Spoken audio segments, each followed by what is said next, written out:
시간하도록 하겠습니다. 재미는 없으시지만 그래도 잘하고 계시는 것 같습니다. 공법이 재미있으시면 부동산의 DNA가 잘 어울리시는 분이시고요. 이게 재미없으시면 당연한 겁니다. 워낙 행정법에 관한 성격을 가지고 있는 것으로서 우리가 쉽게 정리할 수 있는 내용은 사실 못 됩니다.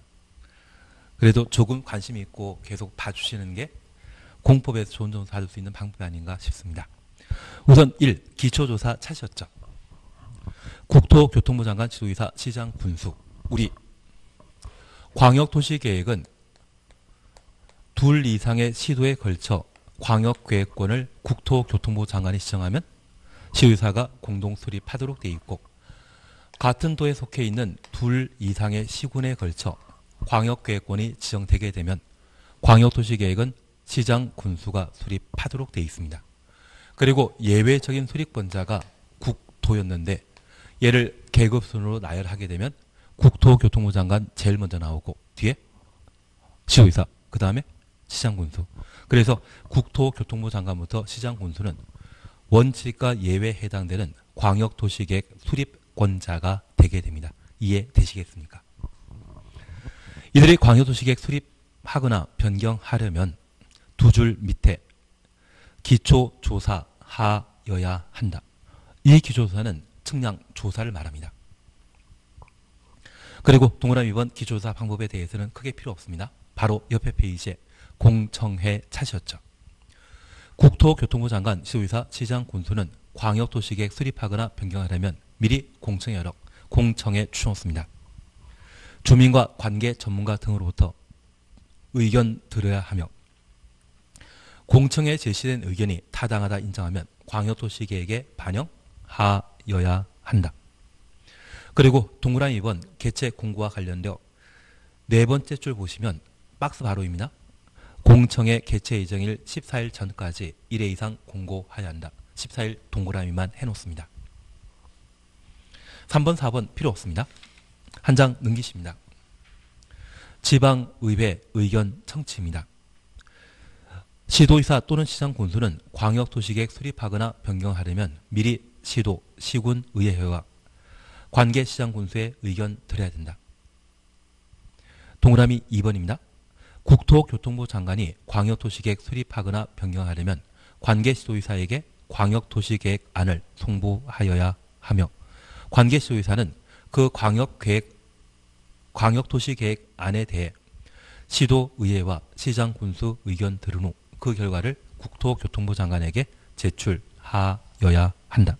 얘는 지방의회 의견 청취라 해주십니다. 제목은 지방자치단체 의견 청취이지만 그냥 지방의회 의견 청취라고 생각해 놓습니다. 그리고 33페이지에 광역도시계획 승인입니다. 1. 국토교통부 장관 승인 차셨죠. 시도의사는 광역도시계획 수립하거나 변경하려면 국토교통부 장관의 승인 받아야 한다. 그래서 국토교통부 장관이 지정한 광역계획권에는 시도의사가 광역도시계획을 공동 수립하고 관할 관청인 누구? 국토교통부 장관에게 승인 받도록 되어 있습니다. 2번 그냥 지나가시고 3번입니다. 협의심의란 말 찾으셨죠?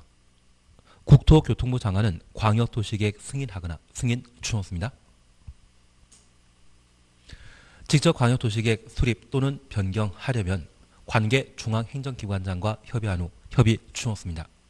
중앙도시계획위원회 심의 거쳐야 한다. 심의 추천습니다. 그리고 4번 찾으셨죠? 국토교통부 장관은 직접 광역도시계획 수립 또는 변경하거나 승인하였을 때 관계 중앙행정기관장과 시도의사에게 관계서류 송부하여야 하며 관계서류 송부받은 시도의사는 시도의사 추천습니다. 시도 공부에 그 내용 공고하고 30일 이상 일반이 열람할 수 있도록 하여야 한다. 30일 이상 일반 열람 가로 해놓습니다. 그래서 30일부터 열람까지 가로 해놓습니다. 그리고 다음 페이지 보시게 되면 2번 도지사 승인입니다. 시장군수는 광역도시계획 수립하거나 변경하려면 도지사의 승인 받아야 한다. 그래서 도지사가 광역계획권 지정하게 되면 시장 군수가 공동으로 광역도시계획 수립하고 수립한 광역도시계획은 누구의 승인받아야 된다? 도지사 승인 받도록 되어 있습니다. 동그라미 2번에 대해서는 신경 쓸 필요 없습니다. 그리고 6절, 7절 건너뛰면 됩니다. 그러면 이제 우리 다시 한번 봐놓습니다. 우리가 이번 시간에 함께 공부하셨던 게 광역도시계획입니다. 첫 번째, 이 광역도시계획은 광역계획권의 장기 발전 방향을 제시하는 행정계획을 광역도시계획이라 하고, 장기 발전 방향은 비전이거든요. 그 목적 달성하지 못하더라도 상관없지 않겠습니까? 그래서 이 광역도시계획은 일반 국민에 대한 구속력이 있다, 없다? 없다. 그러면 우리 구속력이라는 것 다시 한번 잠깐 이해해 주실 것이 있는데요. 우리 공법은 국가가 일반 국민을 대상으로 규제를 가하는 법률입니다. 그런데 이 국가는 사법부, 입법부, 행정부가 있다면 누가 일반 국민에게 규제 가한다? 행정부가. 그래서 우리 작년 연말에 단속 많이 했던 거 보신 적 있습니까? 교통경찰이 단속 열심히 했던 거. 세금 충분하겠습니까? 부족했겠습니까? 부족해서 단속 나오신 겁니다. 그러면 도로교통법을 위반해서 과속 운행하게 되면 범칙금 내라고 행정처분하는 곳이 바로 행정청이 되게 됩니다. 그러면 이 행정청은 행정청이 수립하는 계획이 있다면 그것을 행정계획이라 하고, 행정청이 하는 행위가 있다면, 법률 행위가 있다면 얘를 행위, 행정처분이라 표현하게 됩니다. 그래서 내가 살집을 만들고자 한다면 건축 허가 받아야만 살집 만들 수 있거든요. 건축 허가는 뭐다? 행정처분입니다. 내가 공사 도중에 집안을 잘못 건드려 주변 사람들에게 피해 끼칠 상황이라면 공사 중지 명령이라는 행정처분을 받을 수 있습니다. 그래서 이 행정처분은 일정한 구속력을 가지게 되는데, 그 구속력이라고 하면 바로 행정처분을 통해 일반 국민이 일정한 권리나 의무를 부담하는 것을 행정처분이라 하고, 이 권리 의무가 바로 구속력에 해당되게 됩니다. 그리고 이 행정처분은 두 가지 형태로 분류할 수 있습니다. 적법하고 정당한 행정처분과 위법하고 부당한 행정처분이 있습니다. 그래서 우리 지난 정권의 적폐청산이라 해서 대통령을 포함한 여러분들이 위법 부당한 행정처분했다고 재판 받으신 적이 있거든요. 이번 정권에는 재판 받으실 분 없으시겠죠. 괜한 이야기를 또 했나 봅니다. 사실 또 지나친 게 좀 있긴 있거든요. 사실 공수처법이라는 걸 만들어 놓고 공수처법에서 공수처가 만들어지게 되면 그것은 헌법기관이 아닙니다. 헌법에 정한 기관이 아니라 법률에서 만든 기관인데, 검찰은 헌법에서 만들어 놓은 헌법기관이거든요. 그래서 헌법기관이 일정한 고위공직자 수사와 관련된 내용들을 공수처에 보고하도록 되어 있다고 하면 헌법이 정한 기관이 법률기관에 뭔가 보고하는 그런 좀 잘못된 법리가 있거든요. 괜한 이야기를 했습니다. 하여튼 그런 거 관심 없는데, 우리는 전혀 관심 없는데. 그래서 만약 그러한 법률 제정이나 그런 법 집행, 그러한 것들이 위법하거나 부당한 내용이 있다고 하면 그런 부분에 대해서는 아마 뭔가 구제 절차를 걸칠 필요가 있거든요. 그래서 적법하고 정당한 행정처분에 대해서는 당연히 구속력 발생해야 되는데, 위법하고 부당한 행정처분은 효력 있다, 없다?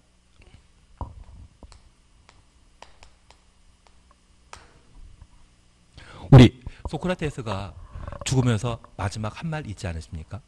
악법도 법이다. 원샷. 독배 마셨다고 하지 않습니까? 그래서 악법도 일단은 뭐다? 유효합니다. 다만 구제 절차로 이 행정처분이 잘못되었다고 하면 처분관청에 이의를 제기하는 방법이 있습니다. 그리고 처분관청의 상급청에 이의 제기하는 방법이 있는데 얘를 행정심판이라 표현하게 됩니다. 행정심판으로 구제받지 못한다고 하면 법원에 소송 제기하는 경우가 있는데 그것을 행정소송이라 표현하게 됩니다. 우리 시험에서는 행정심판이 제일 중요하기 때문에 행정심판은 처분 관청에 한다, 상급 관청에 한다. 상급 관청에. 그래서 내가 살 집을 만들고자 한다면 건축허가 받아야 되거든요. 그 건축허가 잘못된 처분이라고 하면 그때는 누구에게? 상관청에게. 보통 건축허가 처분은 시, 군, 구청장이 내주게 되는데 그 건축허가나 공사 중지 명령이 잘못되었다고 하면 상급관청에게. 그래서 서울의 구청장이 건축허가 처분권자였다고 하면 서울시장에게 이의 제기하는 것이고, 세종시에 내가 살 집을 만들고자 한다면 세종시장에게 건축허가 받아야 되거든요. 그 세종시장이 잘못된 행정처분을 했다고 하면 누구에게? 국토교통부 장관에게 이의 제기하는 것을 뭐란다? 행정심판이라 표현합니다. 행정심판은 항상 누구에게? 상급 관청에 하는 겁니다. 처분 관청에 한다. 이야기 나오면 그 자체가 잘못된 것으로. 그래서 우리 광역도시계획은 분명 행정청에 수립하는 행정계획인데 얘는 행정처분의 성격이 있다 없다? 없으니까 구속력 안 나오는 겁니다. 얘는 그냥 이렇게 한번 해보자. 정도이고, 도시군 관리계획이 집행계획이거든요. 그 도시군 관리계획이 위법 부당하다고 하면 그때는 행정심판 제기할 수 있습니다. 광역도시계획과 도시군 기본계획은 방향만 잡아주는 계획이기 때문에 구속력이 있다 없다? 없습니다. 그리고 우리 앞으로 공법과 관련된 공부 방법은 항상 대상과 절차, 그 효과에 관한 사항으로 각각 정리하시는 게 필요합니다. 대신 이 광역도시계획 개념 살피시면서 구속력 없다라는 것을 함께 보셨기 때문에 효과에 대해서는 따로 다룰 필요 없습니다. 그냥 구속력 없는 계획이구나, 그렇게만 이해해 놓습니다. 대신 우리 구속력 없는 계획이지만 저 광역도시계획은 돈벌이가 된다 안 된다? 돈벌이 되는 겁니다. 전국에는 이 개발 계획이 참 많습니다. 그중에 인구 늘어나는 곳에는 그 개발 계획이 실제 구현되는데 인구 감소되는 곳, 그런 필요성 있는 곳이라고 하면 아예 만들어지지 않거든요. 대신 가끔 그런 경제 논리보다 지역 균형 발전이 더 필요하다 해서 무조건 만들어지는 경우가 있습니다.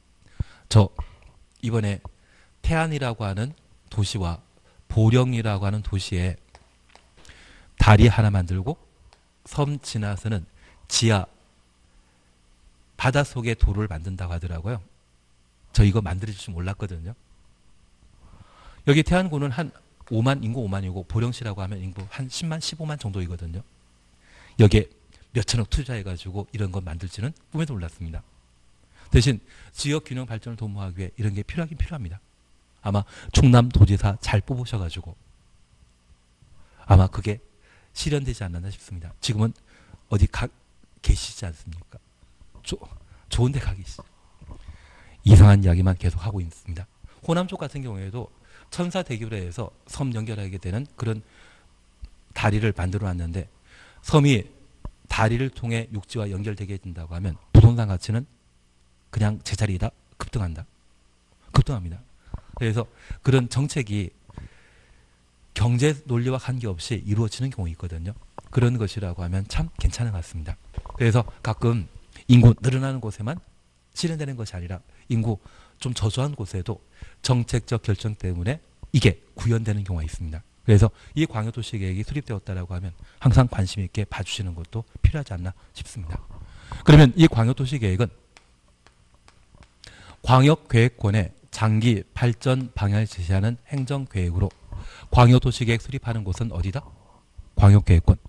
그러면 이 광역계획권은 광역도시계획이라는 말 기억납니다. 도시 하나를 말하는 것입니까? 둘 이상의 도시를 말하는 것입니까? 둘 이상의 도시를 말합니다. 그래서 이 광역계획권은 둘 이상의 특광시군이 광역계획권의 지정 대상인데 그 둘 이상의 특광시군이 둘 이상의 시도에 걸친 경우라면 국토교통장관이 같은 도에 동일한 도에 둘 이상의 시군이라고 하면 도의사가 광역계획권을 지정할 수 있습니다. 그래서 광역계획권 지정할 수 있는 자는 국토가 지정하여야 한다. 지정할 수 있다. 지정할 수 있습니다. 그리고 재미로 하나 이해하실 것이 있습니다. 광역도시계획 수립 대상이 광역계획권인데 이 광역도시계획은 일반 국민에 대한 구속력이 없거든요. 그러면 이 광역계획권이 지정되었을 때 널리 고시하겠습니까? 그냥 조용히 광역계획권 지정 사실을 시도의사, 시장군수에게 통보해버리겠습니까? 통보. 고시라고 하는 것은 신문에 또는 전국의 모든 사람들이 알 수 있도록 널리 알려주는 걸 말하거든요. 그래서 지금 전국에 한 20개 가까운 광역계획권 지정되어 있고 20개 가까운 광역도시계획 수립되어 있는데 우리는 알고 있는 광역계획권 몇 개 있다? 하나 두 개라도. 예, 알겠습니다. 우리 모르게 잘하고 있습니다. 그래서 이 광역도시계획은 구속력 없는 행정계획이기 때문에 저 광역도시계획이 수립되어 있는 광역계획권도 어딘지 관심 없으면 잘 모를 수밖에 없습니다. 고시하는 것이 아니라 조용히 통보하고 말아버립니다. 그래서 광역계획권 지정하면 고시해야 한다. 이 말 나오면 틀리다. 고시는 모든 사람이 알만한 그런 사안일 때 고시하는 것이지 구속력 없는 제도의 경우는 알릴 필요 없는 것으로 파악해 놓습니다. 그리고 이런 광역도시계획의 수립과 관련되어 우리는 수립권자가 광역도시계획 수립하게 되면 국가계획에 부합하는지 확인받아야 됩니다. 원칙적인 수립권자는 국토교통부 장관이 지정한 광역도시계획은 시도의사가 공동 수립하여야 하고 도지사가 지정한 광역계획권이라면 시장 군수가 공동 수립하여야 한다. 원칙이 시험에 나오겠습니까? 예외가 시험에 나오겠습니까? 예외가. 역시 우리는 촉이 좋습니다. 예외는 각각 몇 개씩 있다? 3개씩. 그래서 국토가 광역도시계획 수립에 관여하는 것으로서 3년 이내 광역도시계획에 대한 승인 신청하지 않았다면 국토가 직접 광역도시계획 수립할 수 있습니다. 국가계획과 관련된 경우에는 국토교통부 장관이 요청하면 공동으로 시장 군수가 협의 거쳐 요청하게 되면 도지사 단독으로 광역도시계획을 수립할 수 있습니다. 그래서 국토교통부 장관은 3년, 국가계획 공동 3가지, 도지사는 3년, 공동 협의 거쳐 요청하면 도지사 단독으로 광역도시계획 수립할 수 있는데 각각 몇 개씩? 3개씩. 그래서 광역도시계획과 관련된 수립권자가 국도 예외적인 것이 각각 3개 있다라는 것 잡아내야 됩니다. 그래서 광역도시계획 예외적인 수립권자 3개라는 것을 알고 있으면 언젠가 궁금했을 때 이 3개가 무엇인지 한번 확인할 수 있겠죠. 그래서 예외적인 수립권자 3개입니다. 그러면 이 예외적인 수립권자를 계급 순으로 나열하게 되면 국토교통부 장관, 지도의사, 시장군수가 광역도시계획을 수립할 수 있는 겁니다. 그리고 승인권자는 국도의죠. 도에 속한 시장군수가 광역도시계획 수립하게 되면 도의사에게, 시도의사가 광역도시계획 수립하게 되면 국토교통부 장관에게 승인 받아야 됩니다. 저 승인은 광역도시계획 상위 계획인 국가계획에 부합하는지 확인하는 절차였습니다. 그러면 저 수립권자, 승인권자를 각각 구분하셨다고 하면 우리 이것 이해되시겠습니까? 구속력?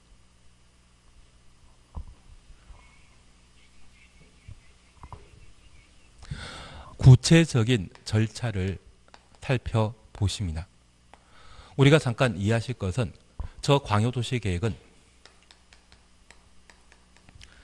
수립할 때 거치는 3단계 절차가 존재합니다. 우리가 지금 공부하고 있는 광역도시계획은 경제계획이다, 국방계획이다, 토지에 관한 계획이다. 토지에 관한 계획입니다. 만약 경제개발 5개년 계획 수립하게 되면 국민 개개인의 소득 수준, 그래서 지금 소득 수준 얼마인데 5년 뒤에 소득 수준 100불에서 1000불 늘려줄게. 10,000불에서 20,000불 늘려줄게. 그런 경제개발 발전 계획을 수립할 수 있을 겁니다. 대신 지금 이번에 수립하는 계획이 토지에 관한 계획이기 때문에 땅을 파악할 필요가 있습니다. 누구 땅에 속하는지 측량해야 되고요. 그곳에 천연 기념물이 서식하는지 조사할 필요가 있습니다. 그걸 뭐라 한다? 기초조사라 표현하게 됩니다.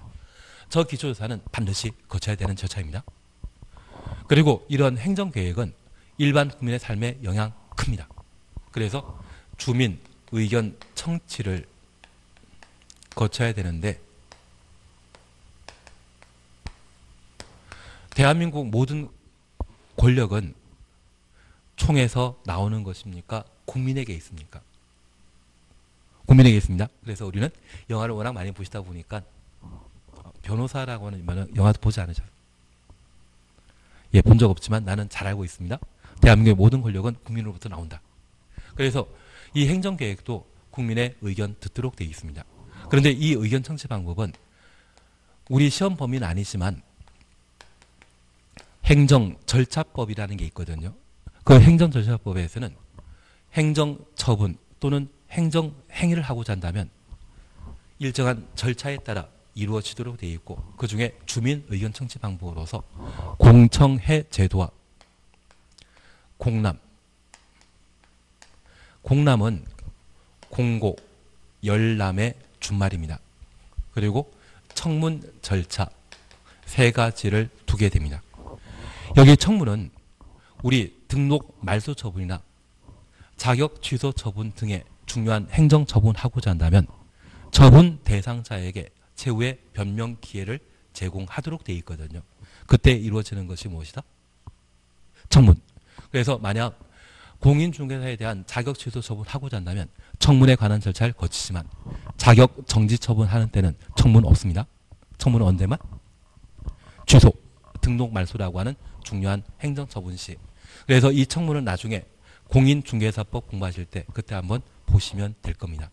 이제 주민의견 청취 방법은 공청회와 공람이 있는데 이 공청회는 우리 강의실에 이렇게 모여서 일정한 정책을 제시하고 그 안에 대해 의견을 제시하고 수렴하는 과정을 청문회라 표현합니다. 그리고 우리 4월 달에 선거하실 거죠. 그러면 동사무소에 선거인 명부가 비치되어 있고 그것 명부에 등재되어 있는지 확인하라고 공고를 하게 됩니다. 그게 뭐다? 공람이 되게 됩니다. 그래서 우리 공법에는 공청회 아니면 공람 절차를 거쳐 주민 의견 청취하도록 되어 있는데 여기 공청회와 관련되어서는 특정한 날짜에 사람들이 모여야 됩니다.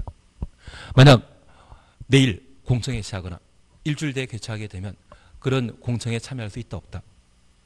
스케줄이 한 일주일 정도는 갖춰져 있기 때문에 참여하지 못합니다. 대신 2주일 전에 14일 전에 공청회 개최한다고 하면 이때쯤이면 거의 약속 없거든요. 그래서 우리가 가끔 사람 좀 더 친해지기 위해 식사 한번 하자고 내일 약속 잡으려고 하면 스케줄 있다고 거절할 수 있지 않습니까? 그거는 가능한 이야기인데 2주일 뒤에 약속 잡자고 했는데 거절하면 스케줄 있다고 하면 그건 날 싫어하는 겁니다. 보통 2주일은 약속 없습니다. 그래서 이 공청회 개최하고자 한다면 며칠 전에? 14일 전에. 그리고 이 공람 절차는 열람하는 것이 중요합니다. 열람 기간이 며칠 이상? 14일 이상입니다.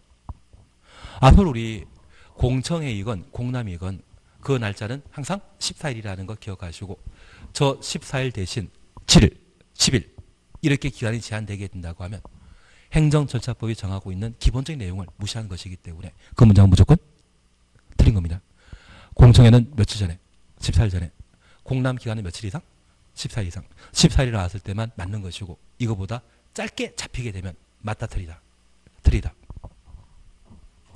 그중에 광역도시계획과 관련되어서는 주민 의견 청취를 공람하는 것입니까? 공청회하는 것입니까?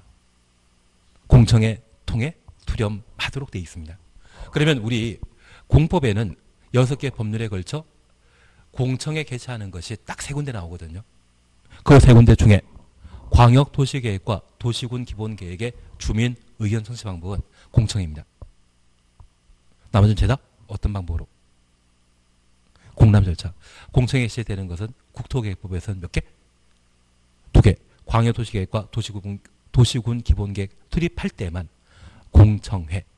그러면 도시군 관리계획에도 주민 의견 청취해야 되거든요. 그때는 뭐겠습니까?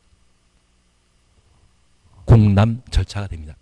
그래서 광역도시계획과 도시군 기본계획에서만 주민 의견 청취 방법은 공청회를 채택하고 있고 나머지는 죄다 공람 절차를 채택한다. 그렇게만 구분해 놓습니다. 그리고 지방의회 의견 청취 거치고 광역도시계획을 수립하도록 되어 있는데 사실 광역도시계획을 수립하는 주된 목적은 광역시설 설치가 목적입니다. 광역시설 설치하기 위해서는 돈 필요하거든요. 매년 국회에서는 정부의 예산 심의 절차를 거치도록 되어 있습니다. 그러면 지방자치단체에서 예산을 편성하고 집행하고자 한다면 어디에? 국회 예산 심의 절차를 기억하신다고 하면 지방자치단체에서 예산 편성하거나 무엇 만들고자 했을 때 예산 편성과 관련되어서는 지방의회 심의 절차 거쳐야 되죠. 그래서 지방의회 의견 청취 거치면 그제서야 광역도시계획을 수립하게 됩니다. 저 수립한 광역도시계획은 국가계획에 부합하는지 국토에게 승인 받아야 되는데 승인권자가 광역도시계획을 승인하고자 한다면 관계 행정기관장과 협의하도록 되어 있습니다.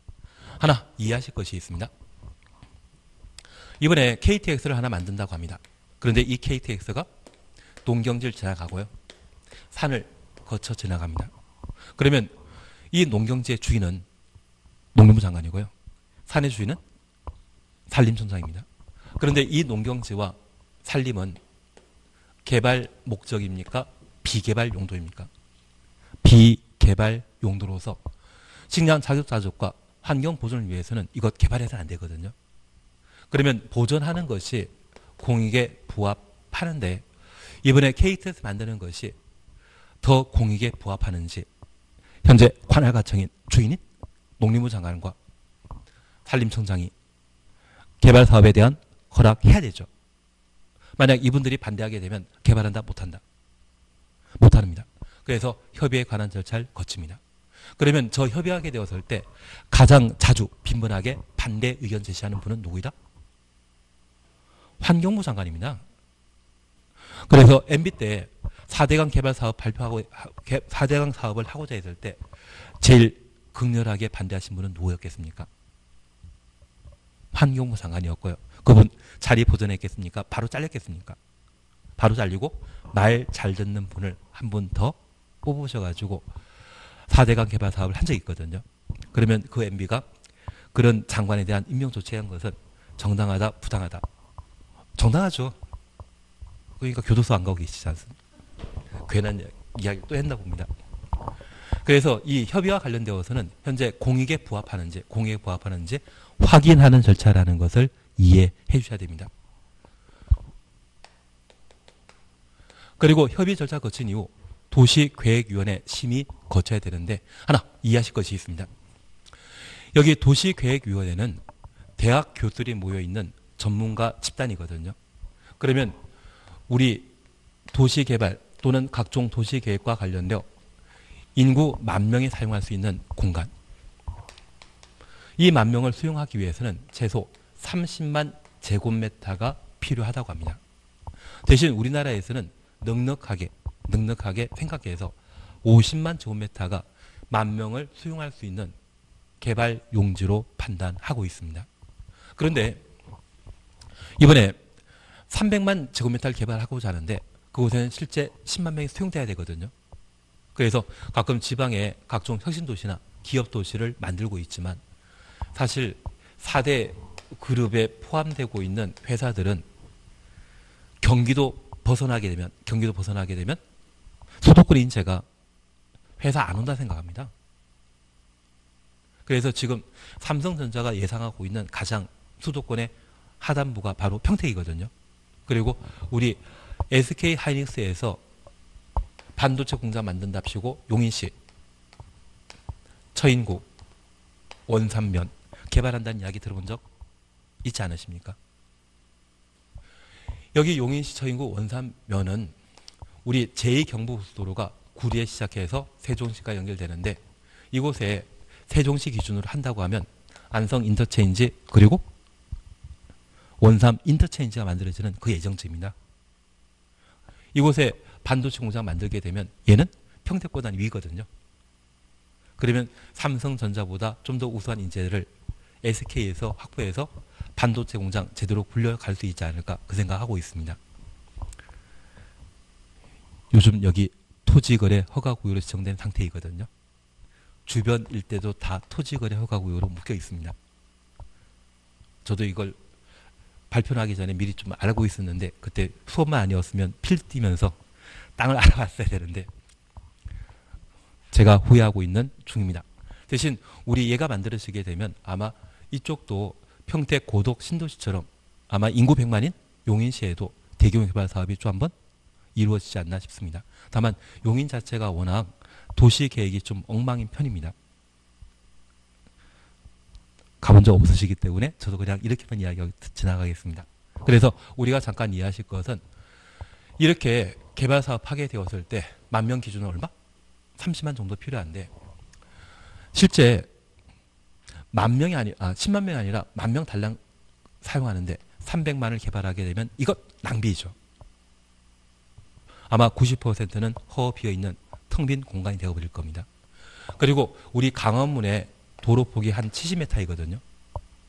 이 강화문 도로를 인구 10만 도시에 똑같은 도로 만든다고 하면 그건 정상적이다, 미친 짓이다.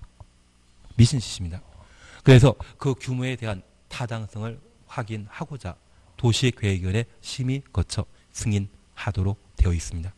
그러면 우리 잠깐 이해하실 것은 여기 기초조사나 주민의견정치, 지방의견정치는 광역시설 설치와 관련된 가능성을 확인하는 겁니다.